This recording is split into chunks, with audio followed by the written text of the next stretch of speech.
নমস্কার বন্ধুরা, আমি পরিণীতা। ইন্ডিপেন্ডেন্ট কচুটা 5.9 মিলিয়ন ভিউজ টুটে এগো চ্যানেলে তোমাদের সবাইকে স্বাগত জানাই। তো বন্ধুরা, আমার চ্যানেলে আগেই দেখেছো তোমরা, অনেক দিন ধরে কোনো রেসিপি ভিডিও দিইনি।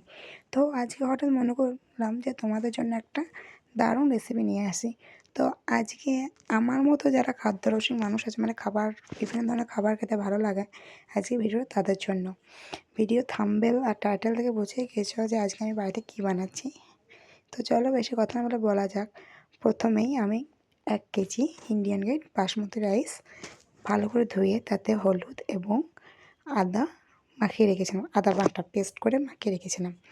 তো সেটাকে কিছুক্ষণ শুকিয়ে নিয়ে হাওয়াতে একটা কড়াইয়ে তেল দিয়ে তাতে কিছু গরম মশলা এবং 4-5টা মতো তেজপাতা দিয়েছিলাম, এবং তার উপরে যে মাখিয়ে রেখেছিলাম যে চালটি, সেটিও দিয়ে ভালো করে নাড়িয়ে চাড়িয়ে নিয়েছি।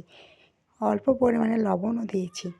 তারপর চালের দুগুণ জলও দিয়ে দিলাম। তো বন্ধুরা, দেখতেই পাচ্ছ যে জল দেওয়ার পর লুকটা কি সুন্দর এসেছে। আজকে যে বাসন্তী পোলাওটা আমরা বানাচ্ছি, বাসন্তী পোলাওটা কোনো ফুড কালার ছাড়াই বানাবো। মানে আমরা বাড়িতে যে হলুদ গুঁড়ো দিয়ে রান্না করি, সেই হলুদ গুঁড়ো দিয়ে বানাবো। তো চালটা ফোটার জন্য একটা ঢাকনা দিয়ে দিলাম। এবার এটাকে 5 থেকে 8 মিনিট মতো একটু রেস্ট দেবো। তো চলো, 8 মিনিট পর দেখছি ঢাকাটা খুললে ঠিক এরকম একটা লুক এসছে। এরপরে চালটির ওপরে 150 থেকে 200 গ্রাম মতো চিনি এবং কিছু গরম মশলা, যেমন এলাচ, লবঙ্গ, দারচিনি, জায়ফল, জয়িত্রী, একটু তেজপাতা গুঁড়ো দিয়ে ভালো করে বেটেছিলাম। এবার সেটিকে দিয়ে নাড়িয়ে চাড়িয়ে মনে হলো যে একটু জল লাগবে আমার, তা আর একটু জল দিলাম। তো জলটি দেওয়ার পর 10 মিনিট মতো পর ঢাকনা খুলে দেখতে পাচ্ছ লুকটা কি সুন্দর এসছে। তো এইভাবে আস্তে আস্তে নাড়িয়ে চাড়িয়ে নিয়ে আমাদের তৈরি হয়ে যাবে বাসন্তী পোলাও।